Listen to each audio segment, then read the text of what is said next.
Hello everyone and welcome back to another AFK Journey video. In this video we're going to be going over the top AFK stage pushing teams and the heroes you need to build up in order to make these teams work.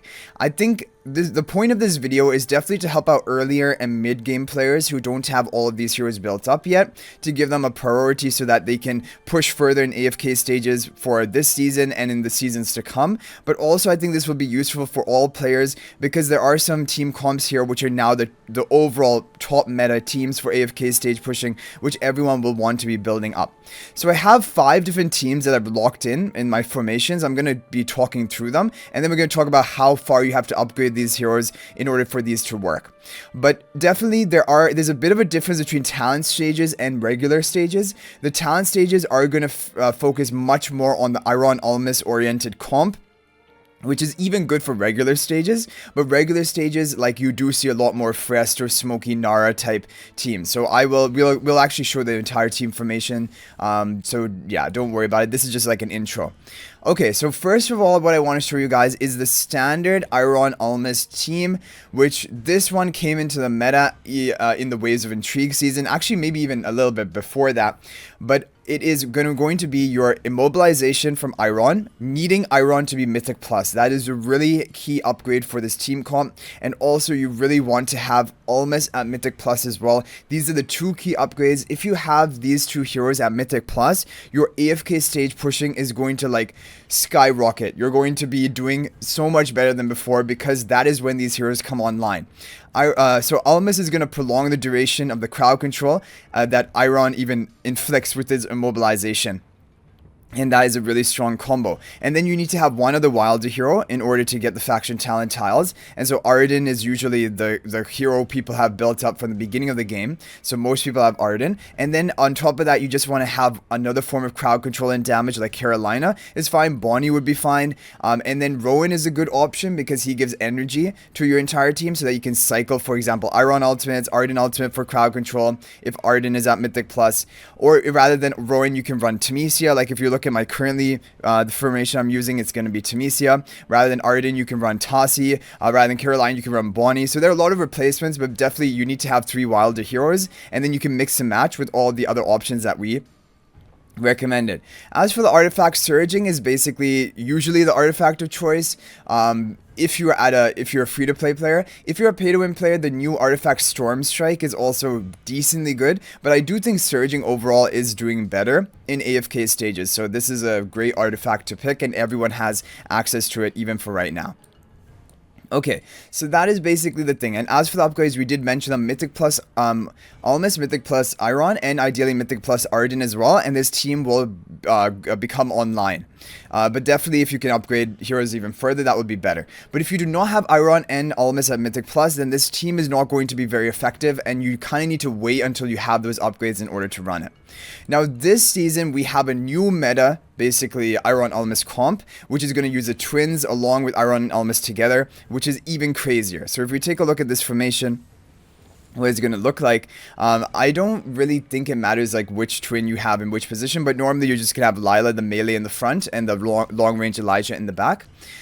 So the reason this comp is even more effective is the twins will first of all give energy to the heroes linked by the Stellar Bond. That will allow Eironn to cast more ultimates over the course of this match. Then also it will give energy to Tassi, allowing Tassi to get her first ultimate, hypnotizing the enemies and dealing her damage, and then kind of snowballing from that point. Along with that, the twins are just going to give raw stats to Eironn and Tassi to increase their damage output, and they also give haste to your entire team, which lowers like your cooldowns of your abilities and also increases your attack speed. So overall, this is one of the dream comps right now. And rather than Tassi, you can run Eironn, like we said. Rather than Bonnie, you can run Carolina. Yeah, so those are basically the replacements, but this is the dream team you're shooting for. When you take a look at a lot of the record formations, this is the team which is the most popular and most used across all of the different talent AFK stages. And even in regular stages, it is good. The reason Bonnie is good is she applies her debuff to cause the enemies to deal less damage to you and also take more damage over time. So it's like a great team combo. Yeah, like this is an amazing team. But again, for the twins here, they need to be able to survive. So like if they're able to survive even at Legendary Plus, for example, then you can run this team with lower Ascension twins. However, from what I've seen, the twins start to do really well if you can get them Mythic Plus or above, because then they have like all the survival they need. But yeah, the higher you can go, the more effective the team, because the twins will gain important upgrades at plus 10 exclusive equipment Mythic Plus, at plus 15 exclusive equipment Supreme, and even Supreme Plus, they get their new skill, which is really important for increasing the stats of the stellar bonded allies.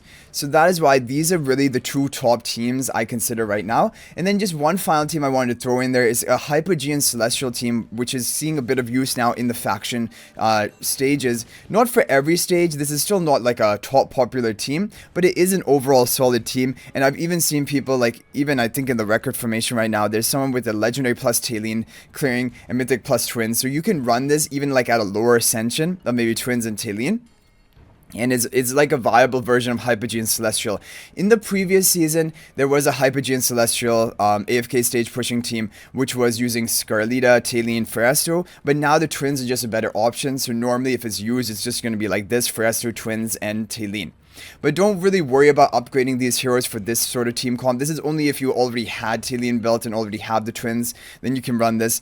Bonnie just for more debuff and damage, and Smokey. Smokey is a great damage dealer, and we're going to now talk about Smokey because I'm going to show you the dedicated Smokey team.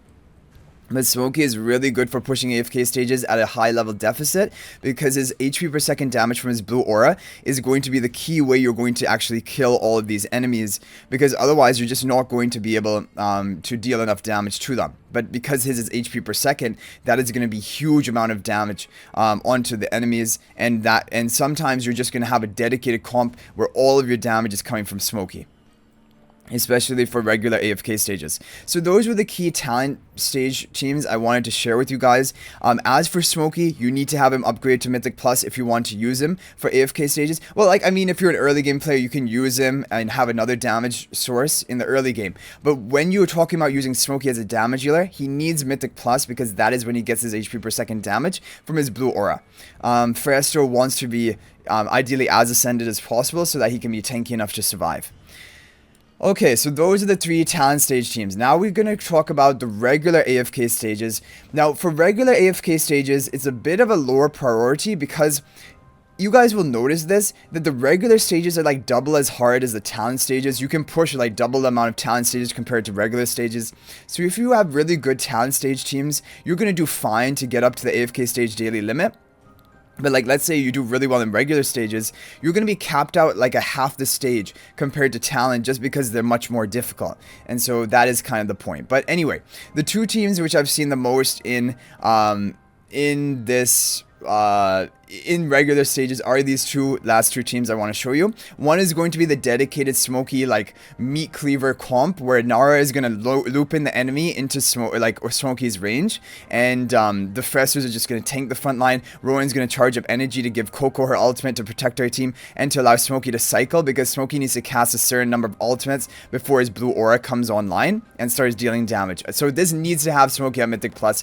There's no other way to prevent this. Surging spell, because that gives you shielding and tankiness for your team, which is valuable. And that is basically it. But this is a very effective team. It works at even one copy of Nara. Smokey needs to be Mythic Plus. Coco ideally Mythic Plus, because then she has shielding after her damage reduction wears off. Phraesto really as high as you can, because like for a lot of these stages you need to tank the front line effectively, otherwise the enemies are going to break through and kill your whole team. So you need to have like Phraesto Supreme Plus is really like ideal for this comp, but it can sometimes work at lower than that. And Rowan should be upgraded, but it doesn't matter that much. I would say I probably aim for Mythic Plus, but like in the early game, you don't need, like, you can have him even at lower ascension and he can work. Okay, but this is a very effective team. Now the other team I want to show you, this I've labeled it Are You Okay, because it's like a mix of everything. You have the Eironn Ulmus, right, from the standard Eironn Ulmus. You have the twins, which is like the new meta version of Eironn Ulmus, and then on top of that, you have Smokey as well as your dedicated damage dealer. Now, this is only, these two teams I'm showing you, these only work for regular stages, because otherwise you're not going to be activating any faction talent. Like here, there's only 2 of a faction, and even here, there's only two other factions. So these are not for talent stages. You can run a version of these for talent stages, but then you have to throw in another hero to actually at least activate the faction talents. So this comp is crazy because you have Eironn for the crowd control, Ulmus to prolong the duration of crowd control, Rowan and the twins both to boost the energy of Eironn. And then Eironn is going to keep cycling his ultimate, and also, of course, Smokey is going to cast his ultimate and nuke the entire enemy team with his blue aura. But these are basically the 5 teams I wanted to share with you guys, the commonly used AFK stage pushing heroes. So just to recap, your priority should be definitely building up your Eironn Ulmus team as soon as possible. Eironn Ulmus, get them to Mythic Plus, that is really important. Twins, get them to Legendary Plus, and eventually Mythic Plus as well. Rowan can work at lower Ascension. Smokey, Mythic Plus. You need to get Smokey to Mythic Plus as fast as possible. It will help you in Dream Realm, and it will help you on AFK stages. Nara works at 1 copy. Coco, Mythic Plus ideally. Phraesto, you want to get to Supreme Plus if you want him to tank the front line, but you can try working with him at lower tiers. Apart from that, if you want to run Carolina in your Eironn Ulmus comp, then get Carolina to Mythic Plus or above. Or if you're running Arden, get Arden to Mythic Plus or above. If you're running Bonnie, try to get her again to Mythic Plus or above. That's really the kind of big break point for a lot of heroes. Tassi, Mythic Plus or above. Mythic Plus Tassi really takes off because her Supreme Plus ability is kind of only for PvP. So Tassi Mythic Plus is great, but that is going to be pretty much it. Like, if you're going to run this Hypo and Celestial team, like we said, Cele can work at lower Ascension. She doesn't even need to be Mythic Plus. Like, even at Legendary Plus, she'll be fine. But Twins and Phraesto will need investment. So anyway, guys, hopefully this was helpful. If you have any other tips about AFK stages or team cons, feel free to share them in the comment section down below. I'm sure that can help out other viewers out there. But I hope you guys enjoyed the video. If you guys are not already subscribed to our YouTube channel, please subscribe. We're on our road to 20,000 subscribers. 3,900 subscribers left to go for that, and we're going to try to hit that before the end of the season. Thank you guys for the support. I'll hopefully see you guys in the next video. Also, guys, join my AFK Journey Discord server. There's a link to that in the description of this video, and we're really active there and chat about everything related to AFK Journey. So I look forward to seeing you guys in Discord or in the next video, and until then, guys, everyone, peace out for now, and thank you for watching.